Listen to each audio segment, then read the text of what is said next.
Olá, eu sou o professor Elmo Fernandes e conforme eu prometi, nós vamos trabalhar nesse segundo contato, nessa segunda aula, com a montagem da redação. Então, nós colocamos o título aqui, montando a redação, que nós estaremos realmente montando peça por peça da redação. Como é que nós vamos fazer?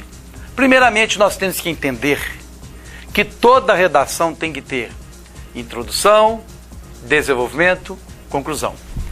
Essa primeira estrutura que nós vamos aprender aqui, nós vamos chamar de estrutura 1. Por que estrutura 1? Porque nessa estrutura 1 nós temos 4 parágrafos. Cada marca dessa aqui é um parágrafo.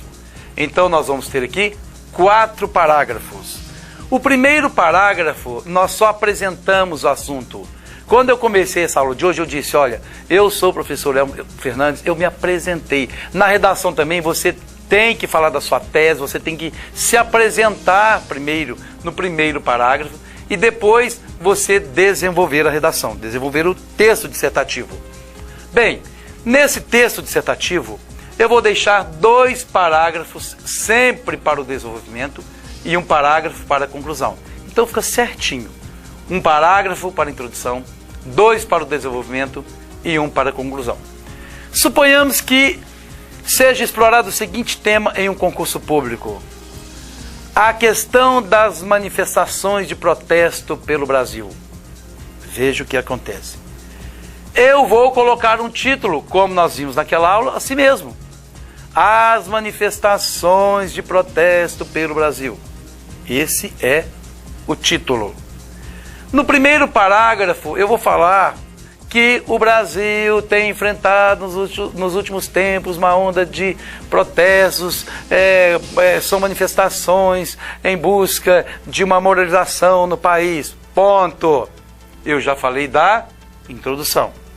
Agora não posso misturar. Eu vou abandonar o parágrafo da introdução, mesmo que eu tenha escrito uma palavrinha só na linha de baixo, não tem problema. Eu vou passar para o parágrafo das causas. Esse assunto das manifestações. Quais são as causas? Você sabe, o país está insatisfeito com a saúde, está insatisfeito com a questão da corrupção, está insatisfeito com a questão da distribuição de renda. Essas são as causas que fizeram com que haja tanta manifestação. Quais as consequências? Abandone o parágrafo das causas e fale sobre as consequências, né? Quais são os impactos? Então você começa já a escrever os principais impactos dessas manifestações têm sido isso. Quais atitudes têm sido tomadas no Brasil depois dessas manifestações? Quais as consequências? Bom, o examinador vai ficar muito feliz com você. Ele vai entender, olha, esse candidato colocou um título, ele introduziu o assunto, é a sua tese. Depois ele falou das causas separadamente. Depois ele falou das consequências separadamente. Depois ele falou da conclusão. Não comece conclusão assim, concluindo, não. É muito feio começar, né, o parágrafo da conclusão concluindo. Comece assim, por exemplo, portanto, assim sendo, olha, portanto, vírgula, sempre assim. Isso é uma dica para você começar. Por tudo isso, para você começar a conclusão. Por tudo isso, assim sendo, vírgula. E outros que você deve estar pensando aí, não tem problema. Agora, cuidado com esse portanto aqui, porque tem muita gente boa que coloca no parágrafo da conclusão o seguinte: entretanto, gente, entretanto está aqui, ó, é lá para cima, é no corpo, no desenvolvimento do texto. Então você vai ter um impacto positivo, um impacto negativo às vezes, não é?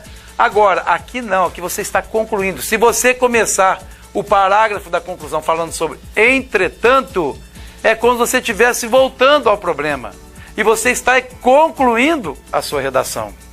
Então, essa estrutura aí é uma das possíveis estruturas que nós estamos, né, fazendo. Porque existem outras possibilidades também.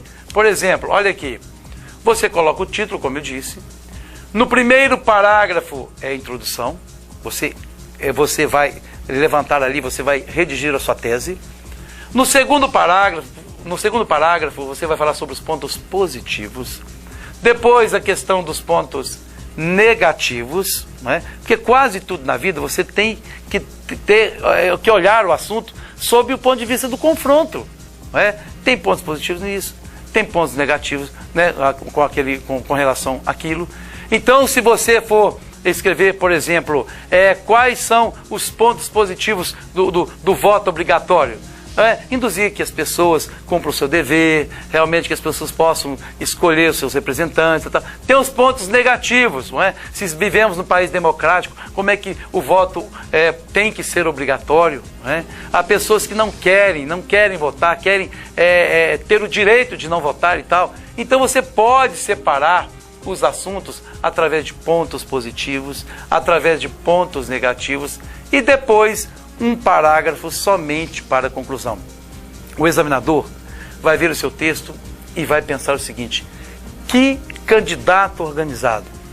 Ele colocou o título, apresentou a introdução, deixou um parágrafo para falar só sobre os pontos positivos, depois um parágrafo para falar somente sobre os pontos negativos e depois a conclusão. Não é? A questão, por exemplo, da maioridade penal para maiores de 16 anos, tudo bem.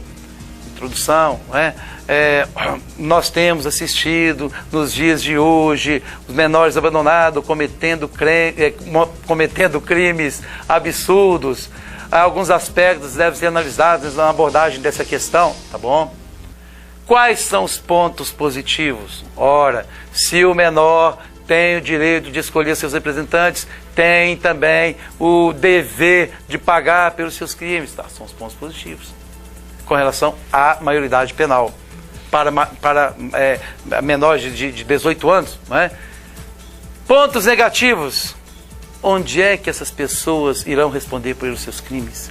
Será que o Brasil está estruturado para receber nos presídios essas pessoas, esses menores que nós buscaremos reintegrá-los à sociedade? São os pontos negativos.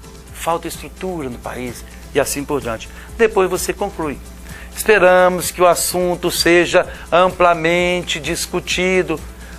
Você disse que não pode colocar eu penso que... Não, eu realmente disse isso, não pode.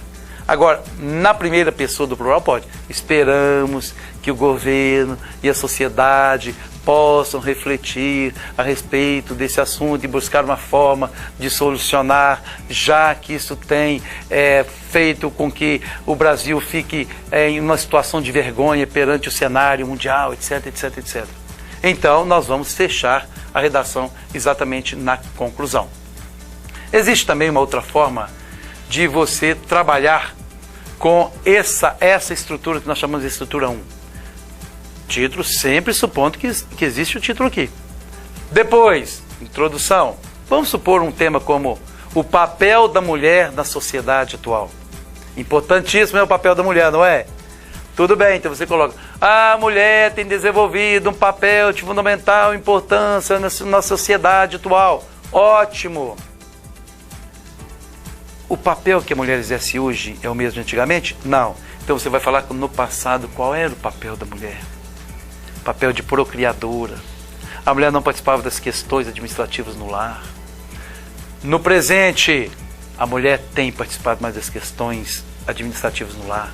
A mulher tem conquistado seu espaço, tem conquistado na política, na sociedade, gerindo grandes empresas, inclusive multinacionais, tem governado países, como acontece no próprio Brasil. No presente é diferente. O examinador também vai entender. Ótimo título, introdução sobre o papel da mulher. No passado como é que era, no presente como é que é, concluindo.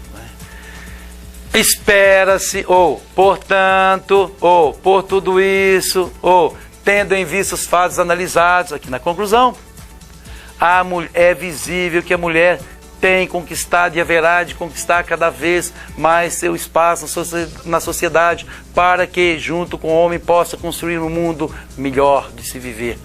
Ótimo, fechou com chave de ouro, pronto. o examinador fica feliz. Você provou que você sabe organizar em blocos as suas ideias, que vieram desorganizadamente na sua mente, mas você foi capaz de separar através de blocos. E agora nós vamos tratar de mais uma estrutura que nós chamamos de estrutura 2. Na estrutura 2, nós vamos estabelecer já no parágrafo da introdução, depois do título, nunca esquecer do título. Título, se você esquecer do título, você não perde a redação, mas perde ponto. Então, na estrutura 2, introdução, primeiro parágrafo, você argumenta. Por exemplo, quais são os principais problemas do século XXI, na sua opinião? Suponhamos que os principais problemas do século XXI sejam, por exemplo, a questão da fome. Suponhamos que sejam os conflitos internacionais e suponhamos que seja o desequilíbrio ecológico. Na sua opinião, são os 3 maiores problemas. Então, você já começa quente na redação. Os maiores desafios que o homem tem enfrentado no século XXI é a questão da fome, a questão dos conflitos internacionais e o desequilíbrio ecológico. Citou tudo. Parece que sua redação vai acabar aí. Meu Deus, já falei tudo no primeiro parágrafo. Faltam 18 linhas ainda, pelo amor de Deus, não é? Você começa a suar, a ficar ansioso. Não. O examinador não quer saber se você só colocou quais são os problemas do homem no século XXI, não. Ah, você colocou aqui então, olha, eu falei, você falou sobre fome, conflitos internacionais e falou sobre desequilíbrio ecológico. Você só contou. Agora você vai discorrer sobre cada um deles. O examinador vai perceber, o professor que está corrigindo sua redação vai perceber que você tocou no assunto da fome e agora vai falar um pouco mais sobre a fome. Embora o mundo disponha de grandes produções, ainda vemos legiões de famintos em vários pontos da terra e tal. Bem. Depois aqui no próximo parágrafo você vai falar sobre os conflitos internacionais. Quais são os maiores problemas que o mundo tem enfrentado com relação a isso? Questão, de guerras, não é? Israel, Palestina, problemas na Síria, entre muitos outros. Você vai discorrer um pouco mais sobre isso. Depois você vai falar sobre o desequilíbrio ecológico. O examinador já está esperando que você faça isso mesmo. Você citou os 3 aqui, você vai aprofundar um pouco mais sobre cada um dos 3 no seu desenvolvimento. Você citou. É como se eu chegasse aqui hoje e falasse assim, olha, eu sou professor de português, a minha aula hoje vai ser substantivo, adjetivo e verbo. É aqui na introdução. Depois eu falo sobre substantivo, sobre adjetivo, sobre verbo. O examinador, o professor, vai entender que você é organizado mentalmente, mais uma vez. Você citou os problemas, você citou os argumentos e depois você vai discorrer sobre eles. E, finalmente, no 5º parágrafo, você fecha a redação. Olha, portanto, lembra? Por tudo isso, assim sendo, tendo em vista os fatos analisados, aí você fecha a redação. Esperamos que o homem possa ficar livre desses problemas que têm atormentado a todos e possam juntos buscar uma forma de moralmente, de dignamente viver em paz. Ponto. Fechou a redação e pode correr para o abraço. Bom, está aí, portanto, mais uma parte do nosso curso Redação para Concursos. Na aula passada nós falamos sobre alguns argumentos, não é? Discorremos sobre os passos, né, de montar a redação. Hoje nós falamos sobre a montagem da redação. Na próxima aula nós vamos mostrar um texto pronto, com essas partes todas prontas, tudo argumentado direitinho no texto, para que você possa visualizar melhor. Até lá!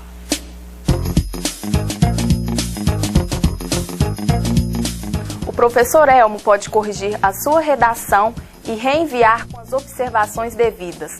Para isso, basta entrar em contato conosco através do endereço eletrônico que está aqui no seu vídeo.